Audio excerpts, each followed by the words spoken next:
শীতকাল মানেই বাঁধাকপি আর ফুলকপি।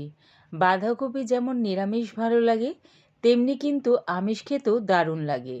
আর সেটা যদি কাতলা মাছের মাথা দিয়ে বাঁধাকপি রান্নাটা হয়, দারুণ লাগে খেতে। একদম অনুষ্ঠান বাড়ির মতন কিভাবে মাছের মাথা দিয়ে বাঁধাকপি তৈরি করবে, সেটাই আজকে প্রিয়া ইপসা কিচেনের থেকে তোমাদের সাথে ভিডিওর মাধ্যমে শেয়ার করলাম।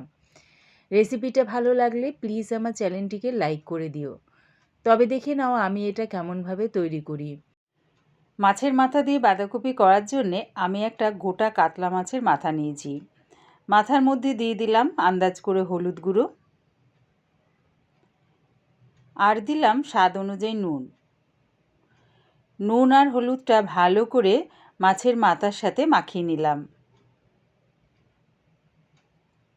গ্যাসটাকে হাই ফ্লেমে রেখে একটা কড়া বসিয়ে দিয়েছি, তার মধ্যে দিয়ে দিলাম খানিকটা সর্ষের তেল। তেলটা ভালো মতন গরম হয়ে গেলে মাছের মাথাগুলো দিয়ে দিলাম।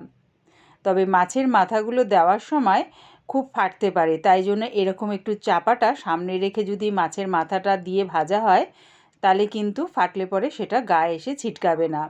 দেখো, উল্টে পাল্টে বেশ লাল লাল করে মাছের মাথাগুলো ভেজে নামিয়ে নিচ্ছি।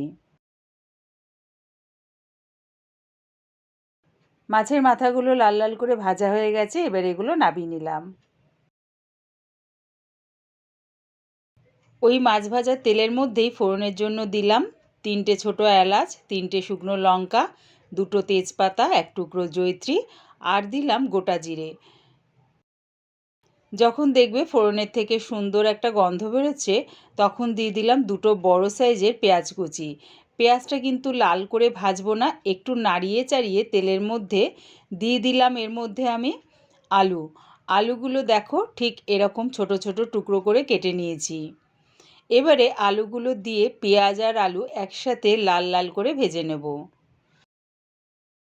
দিয়ে দিলাম 1 চামচ আদা রসুন পেস্ট, 1 চামচ ধনের গুঁড়ো, হাফ চামচ জিরের গুঁড়ো, আন্দাজ করে হলুদ গুঁড়ো, 1 চামচ লঙ্কার গুঁড়ো। ঝালটা নিজেদের স্বাদ অনুযায়ী ব্যবহার করো। সব কিছু ভালো করে মিশিয়ে নিয়ে একটু কষিয়ে নিলাম।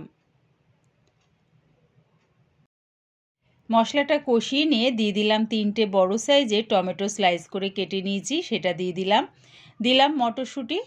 শীতকাল যেহেতু, বাঁধাকপির সাথে কিন্তু মটরশুঁটি দারুণ খেতে লাগে। দিলাম স্বাদ অনুযায়ী নুন।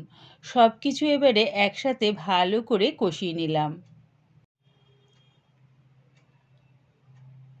সব কিছু ভালো করে কষিয়ে নিয়ে এবারে দিয়ে দিলাম কুচানো বাঁধাকপি। বাঁধাকপিটা দেখো ঠিক এরকম ঝিরিঝিরি করে কুচিয়ে নিয়েছি। আর আমি এখানে একটা মাঝারি সাইজের বাঁধাকপি দিয়ে রান্নাটা করছি। প্রথমে অর্ধেকটা বাঁধাকপি দিয়ে আলুর সাথে ভালো করে মিশিয়ে নিলাম।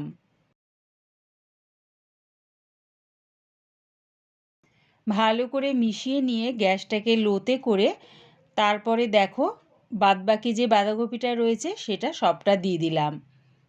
সবটা দিয়ে গ্যাসটাকে লোতে রেখে চাপা দিয়ে এটা হতে দিলাম।